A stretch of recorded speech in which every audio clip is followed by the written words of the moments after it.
Hi everyone, and welcome to So Fun for September. My name is Rosemary, and you may not be able to tell, but my color for the month of September is gold and brown. I'm sure that all of you are already beginning to think about those different kinds of projects that you have for Halloween, Thanksgiving, and Christmas, and my So Fun today kind of reflects that. There's a lot of really fun projects that have to do with the holidays. And with that, let's go ahead and get started. And most of you have seen me do So Fun before, know that I love the Tilda books. I always think that she has such cute little designs for making dolls, and for the most part, that's one of the things, that's my passion. I love to make dolls. So this is a cute little collection of books. It's called the Tilda Characters Collection, and it is, for the most part, all little tiny dolls. And there's one that's called Angels, and one that's called Dolls, and one that's called Birds, and another one that's called Bunnies. And the bunnies in this are really cute, and they're not like the one I did last time that was very tiny. They're all different kinds of bunnies that look like little stuffed animals instead of that little tiny one that I did before that was more used for a stand. There's a little bunny that's on a teapot cover. There's just lots of different kinds of bunnies inside of here. And the patterns are in the back of these books. So they're very tiny, and you're going to need to take them to a printer and enlarge them. And that's kind of an advantage, because now you can make them any size that you want to make them into. So they're really cute little books. And of course, I got a little carried away like I always do. And one of the ones I liked the most was the one that was called Dolls. And they have the cutest little festive Santas in here. And when I made it, I thought, wouldn't it be really fun to do a Christmas elf? And what I ended up with was this little guy right here. Now, as I said before, the patterns are in the book, and she tells you exactly what you need to do to make these little clothes. But you should not lock yourself into that. Let your creativity go a little bit crazy and have some fun with it. This one's got a nice long little hat with a bell on the bottom. I put some fur around it. I gave him little pantaloons, and I sewed the boots on the doll with some bells. So he definitely looks like a little Christmas elf, and I did give him some little pointy ears. So I just wanted to touch a little bit on what my process is when I make a doll. Here's what he looks like without any clothes on. And I do sometimes do the patterns, but most of these dolls are not dolls for children that they're going to be undressed and dressed. They're ones that you're going to put out for decoration. So I sew the clothes directly to the doll. One of the things I do in my process is I'll use a lot of velveteen, minky, anything that's a stretchy kind of fabric, because it makes it really easy to take it and pin it straight to the doll. By the way, this is a really cute little pin cushion that we have for So Fun this month, and I did not make it. It actually is one that you can come in and buy. It has little scissors in the top of it and then the pins in it. So I thought that was adorable, so I had to bring it in. But I've got some pins in it, and what I do is I just put a pin every place that I want this to be. I'll put a couple slits in it, and I'll pull it across and pin it. And because it's a velveteen, it hides the stitches, so I can sew that right to the doll very, very easily, and then measure it and go, okay, this needs to be cut off right here, where I can start working on his pants, put his hat on, pin it, maybe use some Fabri-Tac or something to glue it in place, to put some pins in it to get it where I want it to be. So don't be intimidated by those little teeny tiny patterns that are hard to use. Sew the clothes right to the doll, and I think you'll find that it's fun and easy and very creative. So as I said before, I made this cute little elf doll. And then also in the book there, and the Angels book as well, there's some cute little, let me see if I can find them. They call them pixie dancers. And they're really tiny little dolls. And they're just as cute as they can be. And so I made one like this one. And because I had a pattern for some lace wings, I put some wings on her. She's almost like a pixie and an angel mixed together. She's got a little snow hat. And then this for her hair is actually pom-poms that are just glued in place. So I made her, and then I made this one. This is from the Angels book, and I enlarged it quite a bit. I sewed the shoes right to her, pulled the velvet right onto her body and sewed it in place just like I just showed you. This is actually lace from my wedding gown that I had in my resource center. So I pulled it out and I sewed it on her, and I really think it came out really, really pretty. More lace that I pulled out and put on there. It was just a lot of fun, and she has this really pretty little halo made of a Christmas wreath and some angel wings glued on there. So I was really pleased with the way she came out. She's a very pretty little Christmas angel that could sit on your couch during the Christmas holidays. And also in this same book that's called Dolls, in the back there is a snowman doll.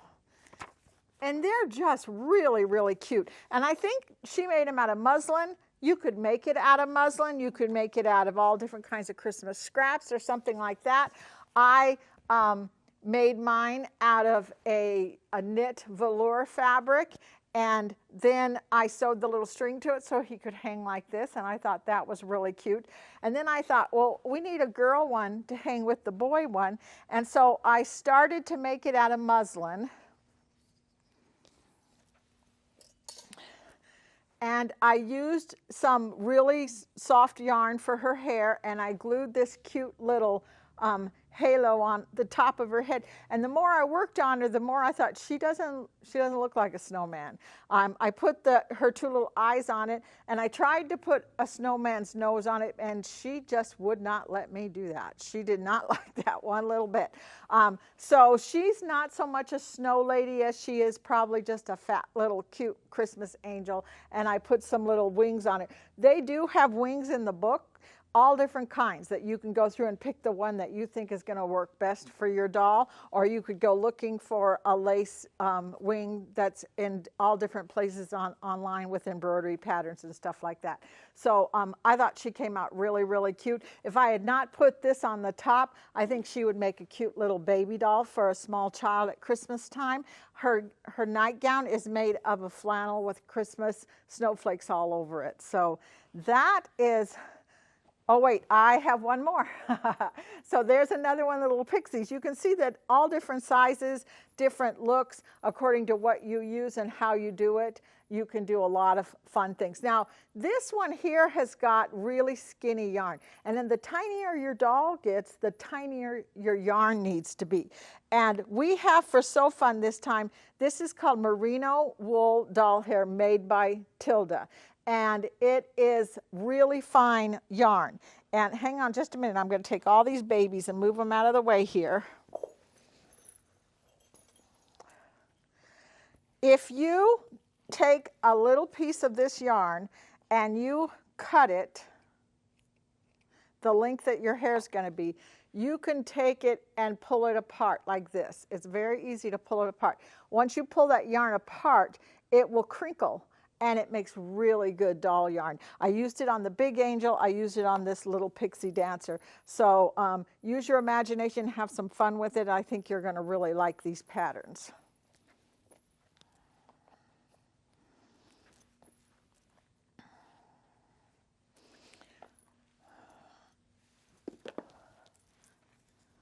Okay, so the next thing I have for you today is a pattern. I was told last time I did So Fun, one of the ladies said, Rosemary, I'm really disappointed. You didn't do a little girl's pattern. And so I thought, well, I'm going to do another little girl's pattern because I really love doing it. And as most of you know, I have great-granddaughters, so I love making clothes for them. And this one is called Geo, and it's by Olive Ann Designs. And I do find that there's not a lot of little girls who wear dresses, so I thought it would be fun to make just a cute little outfit for Halloween. This one has leggings on it. So let me reach down here and get this little girl here.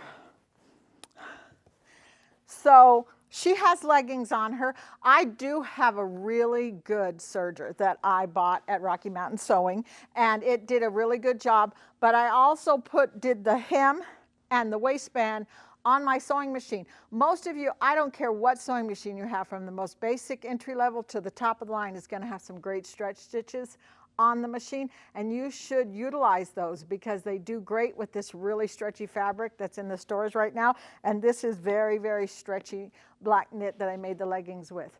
The top was really fun and easy. It actually has the separation that's on the front of this, so you can cut out the patterns the way they tell you to do. I just thought it would be fun, as long as I was going to do it in 3 different colors, that I would add some embroidery. These are iBroidery designs. If you have a Brothers sewing machine, you can go onto the iBroidery site and download the Disney designs, and these are Mickey's Halloween that are on here.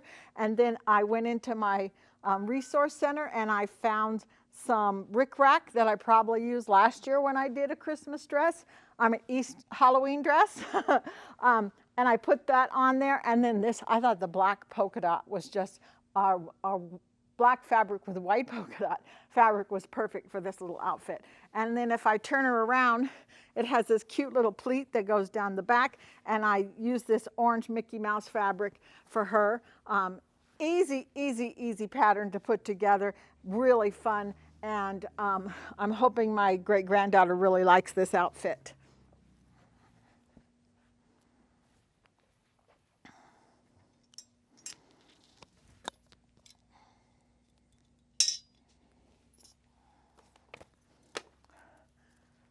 So the next garment pattern I have for you is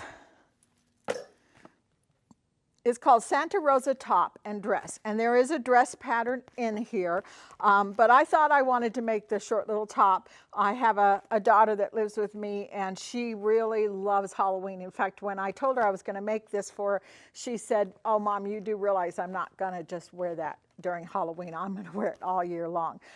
So this was a very simple top to make, and it did not have sleeves, which also makes it very easy. And here is my top. And if you look at it, it's got spider webs all over it.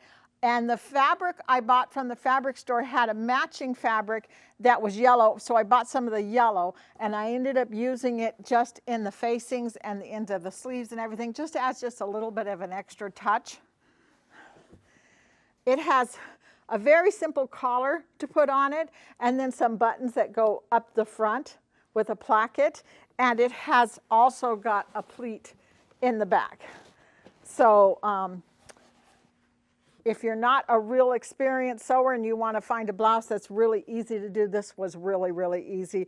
And it even the pockets went on there very easily. And I cut a bias strip out of the yellow fabric, and I hand sewed it onto the sleeves.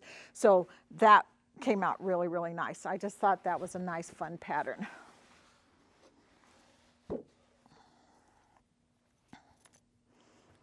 Okay, and again, that's called the Santa Rosa Top and Dress.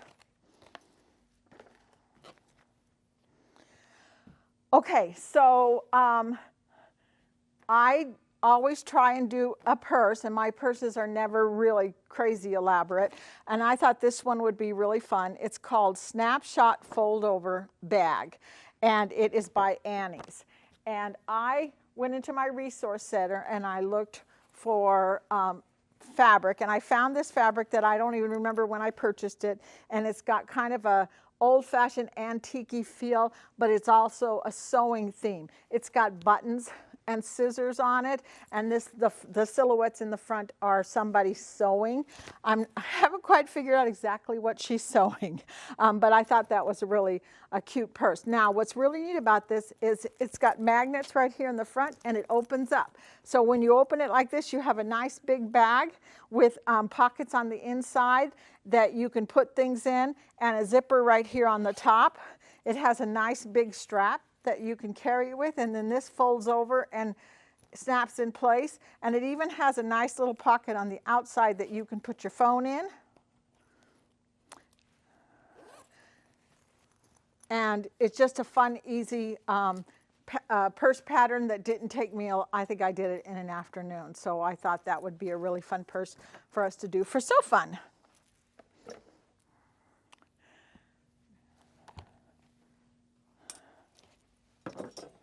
So I try to do something every time I do So Fun that's an embroidery design.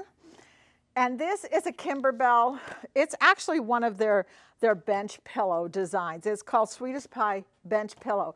And those of you who know me know that I don't follow rules very good. And sometimes I get into something and I'm like, I don't want to make it the way they tell me to make it. But they have pretty embroidery designs, so why not use it and make it into what you want it to do? So I thought I would make a table runner.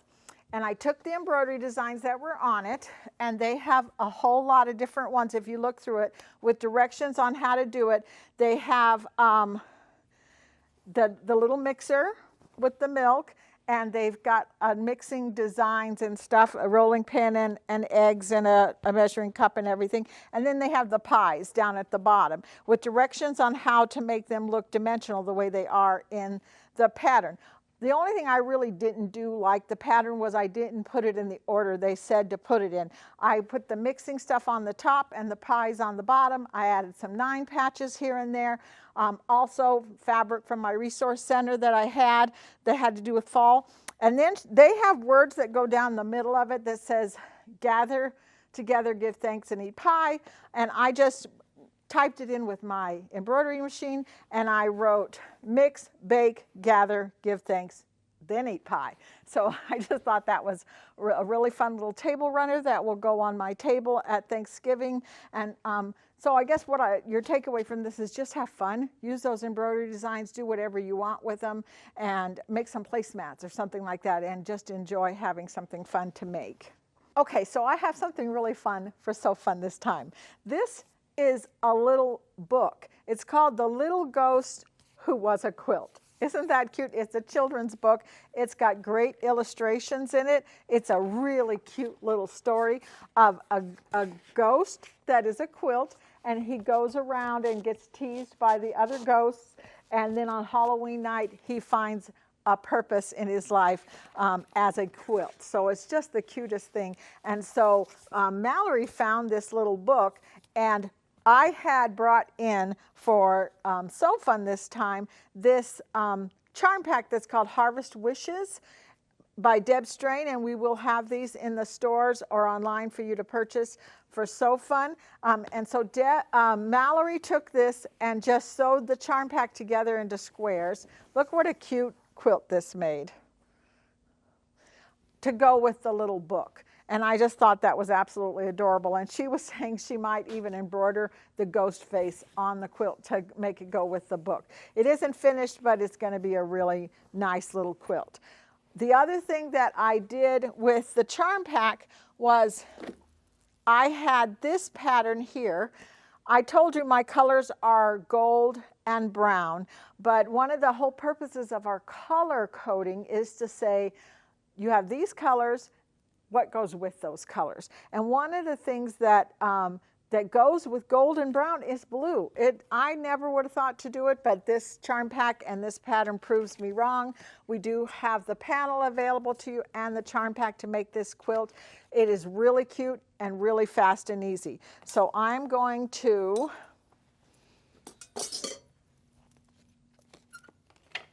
let me just move a couple of things here so I can show you this quilt. Look how pretty that is.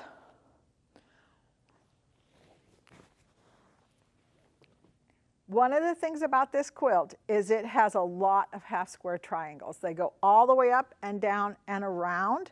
And I have been doing half square triangles for a while, but I know it can be a little bit scary sometimes if you're a new quilter. So there's a couple of things that can be very helpful for you. One of the things that I have is this. It's called Sew Straight. And we've had it for So Fun before. You literally, it comes with these little sticky squares. You literally put it on the base of your sewing machine, line it up with your needle, and keep those squares right on the line, and you will sew right through those half square triangles. It's also very helpful for that 1/4 inch seam that you're trying to get. So that is a really good tool. And then another tool is also by Quilt in a Day. It's called the Triangle Square Up Plus. And there's directions that tell you how to use this for your half square triangles, for your flying geese, for all your hourglasses, whatever you're doing to help you get the little corners off to square them up and get a really good half square triangle. So this is a great little ruler, and if you use it with also the Quilt in the Day Sew Straight, I think you're going to find that these little half square triangles go up really, really fast, and you'll have something really fun. It's not a big quilt. You could hang it up on your door, or you could lay it across your couch for Thanksgiving, and I think you'll be really pleased with the compliments that you'll get on it.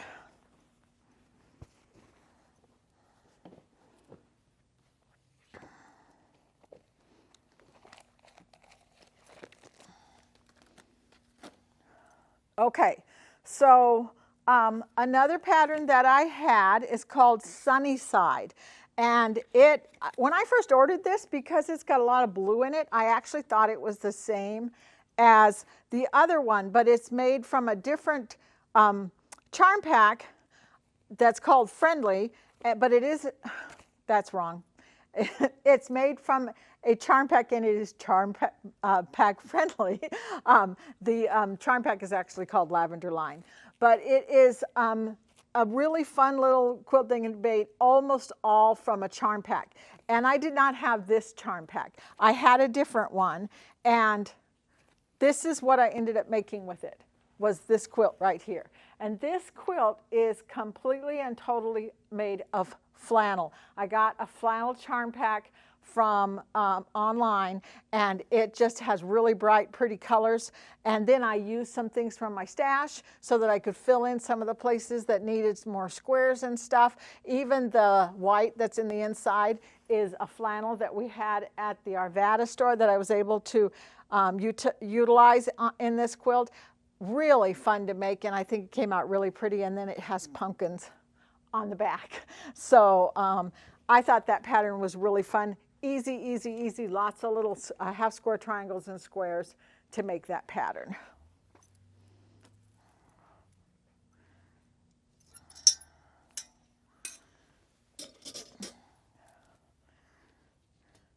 So I really love the 3-yard quilts. I think they're really easy to make, and they're really good for fabrics that have big prints in them. If you have a fabric that has a large print that you don't want to cut up into little tiny squares, this is a great book to use. The other thing is, if you want to do something with embroidery, the big squares come in handy because you can put your embroidery in there. So I did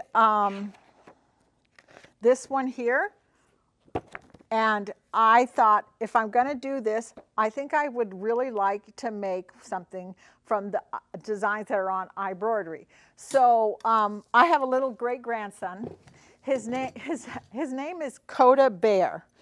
And my daughter calls him Mowgli because he runs and jumps and flips and is everywhere, and he can possibly get and practically trying to kill himself. So I decided that I would make a really cute Baloo the Bear quilt for him, and my daughter says that she's Baloo and he's Mowgli, and she wanted definitely the one where Baloo and Mowgli are together in here. So I could have gone completely baby style, but I saw these fabrics at the quilt show, and I thought they were beautiful for a jungle quilt. So that's what I ended up doing. I used a whole lot of batiks in this quilt and cut big squares, and then I just happened to find the Baloo and Mowgli fabric for the backing of it, and just really had a really good time doing it. The Luminaire 3 was fairly new in the store when I started this, and that new program that allows you to line up your edge-to-edge quilting was a good thing to practice on with this, so that's what I did. I did some edge-to-edge quilting with one of the designs that are in the machine, and it sewed up really, really fast. So another one that I did in this book was this one here. Oh,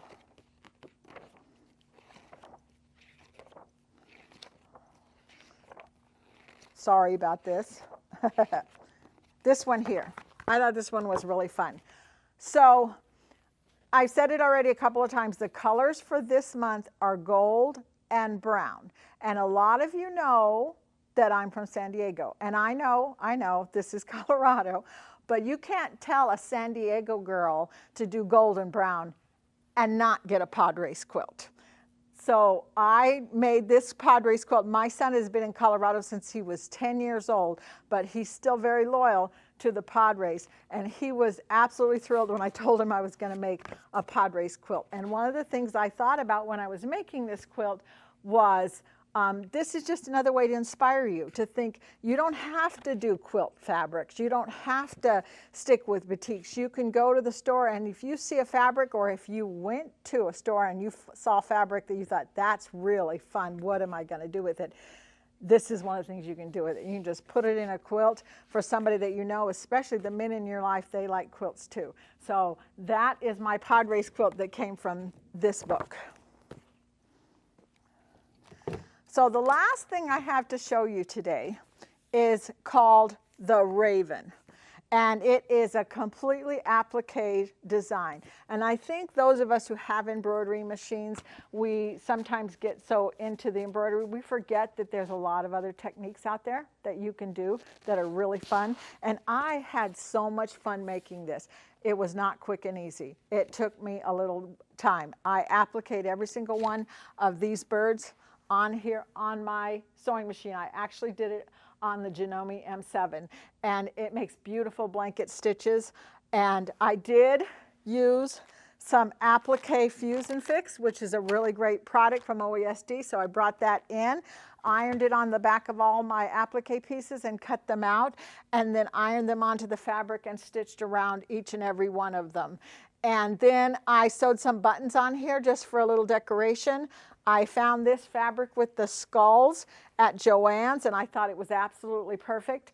If you look through the book, she actually says every single part of this is a part of The Raven by Edgar Allan Poe. So I thought, well, as long as I'm doing the squares that are called different parts of the poem, why not put it in the quilt? So if you look at my quilt and go around it, there's all parts of the Raven. While I nodded, nearly napping, suddenly there came a rapping. So I put that in the quilt, and I think it kind of just finishes it off really, really nice. It has some really fun fabric on the back. This kind of a burnt orange color. And my daughter was the one who said, Mom, do you think you could find something with a raven in it since you're going to be doing September and kind of Halloween? And I made it, and then I said, oh, I don't know if I want to give this to you. I really like it. I think it came out really, really well. So I hope you like it. I hope it inspires you to try some little applique, and I hope you enjoyed the projects I had for you today, and I'll see you next time. Bye-bye.